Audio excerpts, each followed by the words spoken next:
দেখো বন্ধুরা, শুক্রবারের লাঞ্চ থালি তোমাদের সাথে শেয়ার করছি।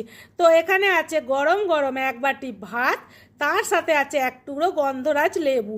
আর এই গন্ধরাজ লেবু খেতে আমার খুব ভালো লাগে। আর সাথে আছে একটা কাঁচা লঙ্কা। তারপর দেখো এখানে আছে স্যালাড, স্যালাডে আছে শসা আর পেঁয়াজ। আজ কিন্তু আমি এক তরকারিই ভাত করেছি, আজকে আমি কিচ্ছু করিনি। আজকে শরীরটা অতটা ভালো ছিল না, তার জন্য জানো তো কাঁচকলা, পেঁপে, ঝিঙে, আলু, বেগুন, মানে রুই মাছ দিয়ে ঝোল করেছি। এটা হচ্ছে কাঁচা লঙ্কা দিয়ে করেছি।